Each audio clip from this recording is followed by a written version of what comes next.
பழம்பெரும் நடிகையா இருக்கக்கூடிய சவுகார் ஜானகி உடல்நல பிரச்சனை காரணமா சென்னையில் இருக்கக்கூடிய காவேரி மருத்துவமனை அனுமதிக்கப்பட்டிருக்காங்க. உடல்நிலை மோசமடைஞ்சதால அவங்க ஐசியூக்கு மாற்றப்பட்டிருக்காங்க. இந்த நிலையில அவங்க மரண படுக்கையில் இருக்கும்போது, அதாவது கடந்த கொஞ்ச நாட்களாகவே உடல்நல பிரச்சனையால பாதிக்கப்பட்டிருக்காங்க. அந்த மாதிரி நேரங்களில் தன்னோட சொத்துக்கள் யாருக்கு போகணும் அப்படிங்கிற மாதிரி அவங்க கையாலேயே ஒரு உயில் எழுதி வச்சிருக்காங்களாம். தமிழ் சினிமாவில் மூத்த நடிகைகளை ஒருத்தவங்களும் பத்மஸ்ரீ விருதும் வாங்கினவங்க தான் சவுகார் ஜானகி. இவங்க உடல்நலக்குறைவு காரணமா மருத்துவமனை சிகிச்சை எடுத்து வந்துட்டு இருக்காங்க. இவங்களுக்கு வயசு 95. புதன்கிழமை நைட்டு திடீர்னு இவங்க உடல்நிலையில எக்கச்சக்கமான மாற்றங்கள் ஏற்பட்டதுக்கு அப்புறமா ஹாஸ்பிட்டலுக்கு கொண்டு போயிருக்காங்க. அங்க டாக்டர் செக் பண்ணி பார்த்துட்டு கண்டிப்பா ஐசியூக்கு தான் மாத்தி ஆகணும் அப்படிங்கிற மாதிரியும் அவங்கள ஐசியூக்கு மாத்தி அங்க சிகிச்சையும் கொடுத்துக்கிட்டு இருக்காங்க. சவுகார் ஜானகி அவங்களுக்கு ஒரு சில மாதங்களாவே சுவாசம் சம்பந்தமான பிரச்சனைகள் வந்திருக்கிறதாவும் மருத்துவரோட கண்காணிப்புல தான் அவங்க இருந்து வந்திருக்காங்க. இப்ப அந்த பிரச்சனை கொஞ்சம் தீவிரமடைஞ்சதுக்கு பிறகு ஹாஸ்பிட்டல் அட்மிட் ஆகி அங்கே தீவிர சிகிச்சை ஐசியூவில் கொடுக்கப்பட்டு வந்துட்டு இருக்கு.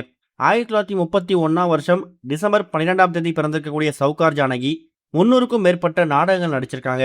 1950 வெளியான சவுகார் அப்படிங்கிற படத்து மூலயமா தான் தமிழ் சினிமாவுக்கு அறிமுகமானாங்க. அதனால தான் அவங்களுக்கு சவுகார் ஜானகி அப்படிங்கிற பெயரும் வந்துச்சு. அது மூலயமா பல படங்கள் நடிச்சு, மேடை நாடகங்கள் நடிச்சு பல கோடி சொத்துக்கள் சேர்த்து வச்சிருக்காங்க. இப்போ அந்த சொத்துக்கள் எல்லாமே யார் யாருக்கு போகணும் அப்படிங்கிற மாதிரி அவங்க தரப்புல அவங்க மென்ஷன் பண்ணியிருக்காங்க. சவுகார் ஜானகி 2 மகளும் ஒரு மகனும் இருக்காங்களாம்.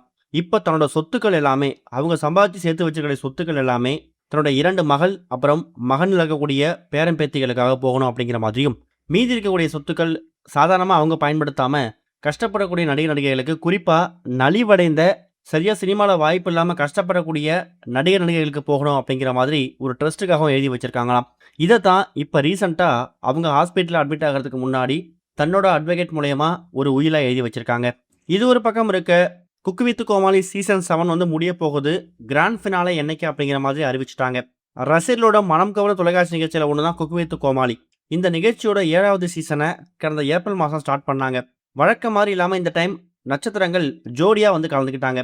9 ஜோடிகள் போட்டியாளர் கலந்த நிலையில இப்போ 3 ஜோடிகள் மட்டும்தான் ஃபினாலேவுக்கு போக போறாங்க. இப்போ குக்கு வித் கோமாளி சீசன் 7 இறுதி கட்டத்தை எட்டியிருக்கு. இந்த வாரம் செமிஃபைனல் நடக்க போகுது. அதாவது ஆகஸ்ட் 23ஆம் தேதி செமிஃபைனல் நடத்த போறாங்க. ஆகஸ்ட் 30ஆம் தேதி ஞாயிற்றுக்கிழமை குக்கு வித் கோமாளி சீசன் 7க்கான கிராண்ட் ஃபினாலே நடக்க போறதாகவும், செமிஃபைனல கலந்துக்க போற 3 நபர்கள்ல 2 பேர் கிராண்ட் ஃபினாலேக்கு அட்டன் பண்ணுவாங்க அப்படிங்கிற மாதிரி தகவல் கிடைச்சிருக்கு. கடந்த 6 சீசன்லையும் ஒருத்தவங்க தனித்துவமான பர்ஃபார்மன்ஸை கொடுத்து கிராண்ட் ஃபினாலேல வின் பண்ணி பட்டத்தை வாங்கினாங்க. சீசன் 7ல் எந்த ஒரு தம்பதி, எந்த ஒரு ஜோடி சீசன் 7க்கான டைட்டில் வினரா வரப்போறாங்க அப்படிங்கிறத வெயிட் பண்ணி பார்க்கலாம். இது வரைக்கும் கனெக்டிங் டிவிக்கு சப்ஸ்கிரைப் பண்ணனா மறக்காம சப்ஸ்கிரைப் பண்ணிக்கங்க. உடனடி அப்டேட்ஸ் பெறுவதற்கு நோட்டிஃபிகேஷன் பெல்லையும் கிளிக் பண்ணிக்கங்க.